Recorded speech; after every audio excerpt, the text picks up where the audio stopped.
Hey, it's Rob. Welcome to Tax's Garage. We're out here working on Cosmo, and we had a bunch of stuff that we wanted to do to Cosmo today. And as we're getting set up to do the stuff that we wanted to do, my wife, who's been driving Cosmo for the past couple of weeks, I guess, said that there was an issue with the directionals. Now, I know that when I was driving it for the first few weeks that we've had it, if you put the directional on all the way, they worked either way, right or left.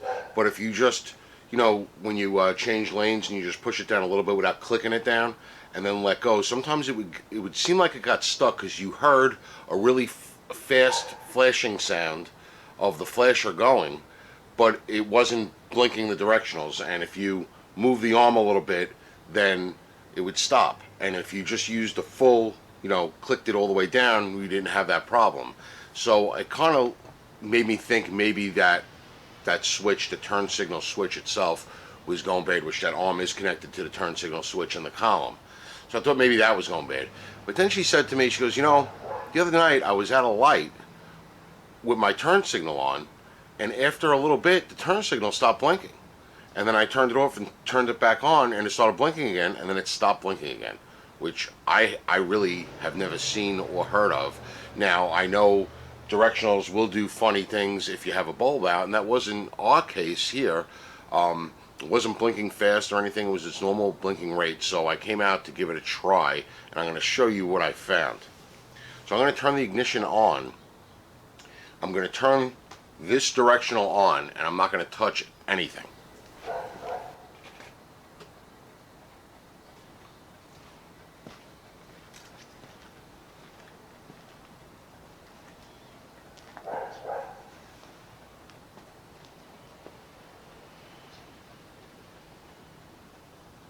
There you go. So now it blinks for about 30 seconds or so and then just stops. The flasher is not clicking. Nothing's going on inside the car. I didn't touch anything. I didn't do anything. And this problem persists whether you have the lights on, lights off, foot on the brake, foot not on the brake. It doesn't matter. Does it both right and left, it just stops. Now if I take that directional and take it off and put it back on, it'll start blinking again.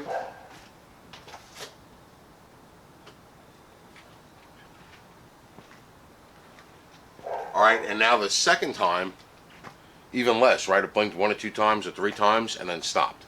So, running down our options, could be a flasher, could be the turn signal switch, or it could be a problem in the vehicle, wiring related, potentially all the way up to PCM related, because as you saw in some of our TJ videos, a lot of times a weird wiring gremlin can be traced back to a short in a PCM.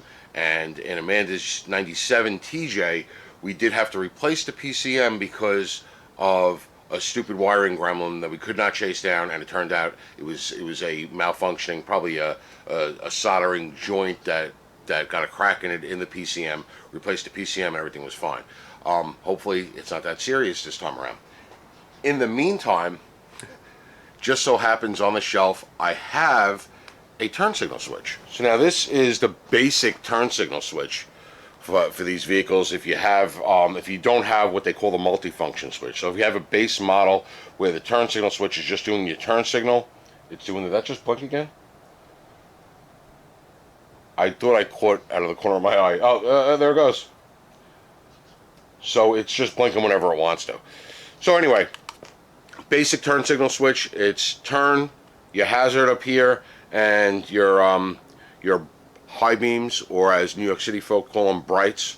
Alright, so that's all its controls, and it's got your little doohickey here which cancels it, and this interacts with your clock spring which cancels. And I think this is from Amanda's 97 or the 98, that red one that we had, and I believe it wasn't canceling, and we thought the problem was with the switch, not realizing that this little plastic tab here can break off on the switch, and the plastic tab could also break off on the other end, which is the clock spring.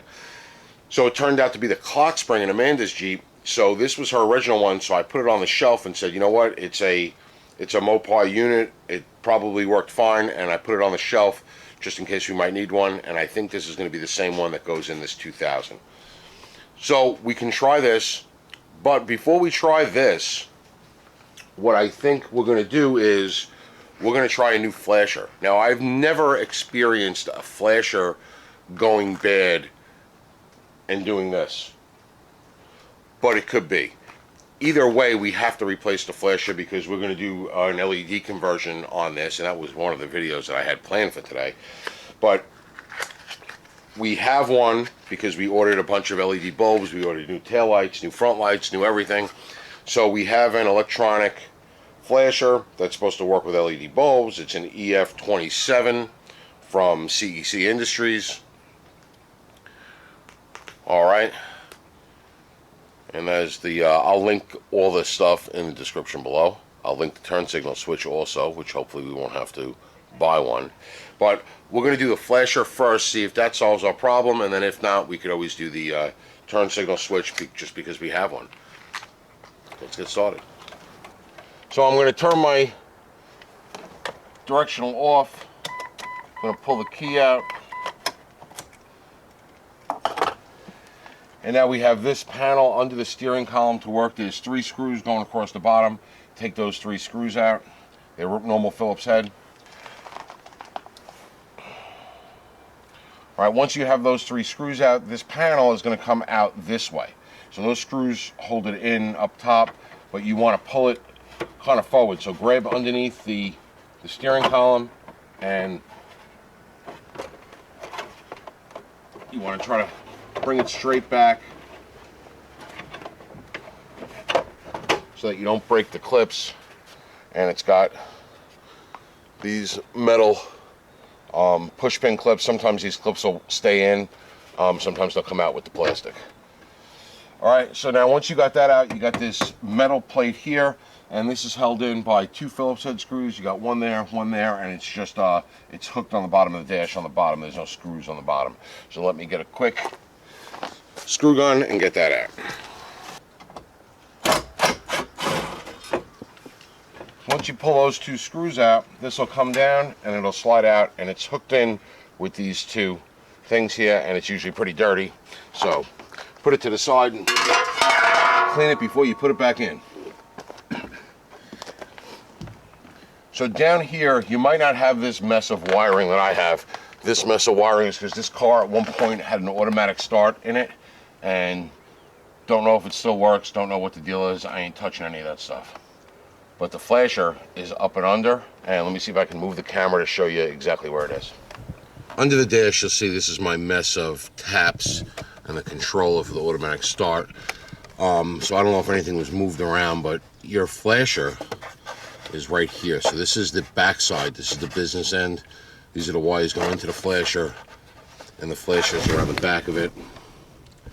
You can see it's like a grayish color, and the replacement ones are usually black, but you'd be looking for a gray one or a black one. If it clicks like mine does, you could always turn the directional on so you could feel for something clicking. But if you just look around a little bit, it's the only thing that looks even remotely like a flasher. And then you just got to get that out. There's no way I'm going to be able to hold the camera and pull that out, but I'll pull it out and I'll show you the original one. Alright, so the flasher itself had a little Christmas tree plastic push mount through a hole. So I used a trim removal tool to pry it down, and the brittle plastic that it was pushed into actually broke. It didn't actually pop out. So, but this is the flasher. So here's the flasher, and it's connected to this black module with the stuff on the end, which is no big deal because we can just stick it back there. It actually gives you better access to it. So now we just got to pull this flasher out. So the flasher is like taped on, got some kind of goop on it. You just got to wiggle. You're pulling it straight out. The tape off, make it a little easier.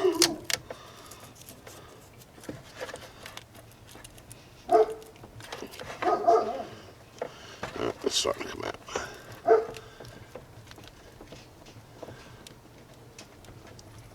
Okay, so it pushed straight out, and there's the flasher.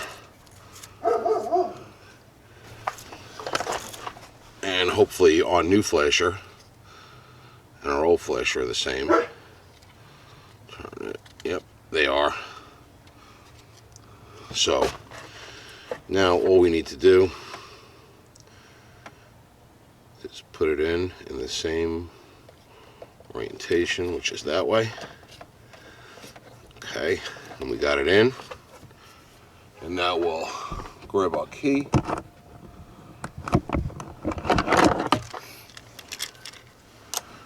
Right. Turn the ignition on. Now I'll turn the directional on, and we know that it doesn't even flash for 30 seconds, so let's see. You can hear it clicking. Alright, so 2 minutes later, it's still flashing. So I'm going to call this one fixed. So now the dog's losing his mind.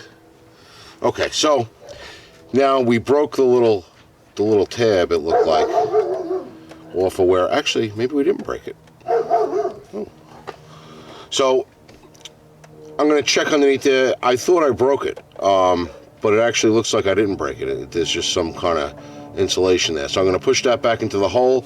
If it stays and it's mounted nice, we're good. If not, I'll use this little opening right here with a little wire tie and tie it up and out of the way so it's not banging around behind the dash. Nice. All right. So that went in there nice. The thing wasn't broken. I thought it was. And no broken parts. That's always a bonus. Now we can button everything back up, and installation is the exact opposite of removal. Alright, so that was an easy fix. I had never had a flasher go like that, but apparently they do. That flash is going in the garbage, not back on my shelf. I could save my turn signal switch for the next time I need a turn signal switch. And we'll see if that little hiccup in the turn signal switch that I was describing earlier, when you don't actually click it all the way when you're doing like the lane change, just a little bit on the switch, if that continues. I have a feeling that was part of the flasher problem, not the switch, but we're only going to be able to tell by driving the car on a regular basis. But for now, my wife has directionals for when she drives it, and we could start on some projects that we want to do, not that we have to do. That's it today from Axel's Garage. Thanks for watching.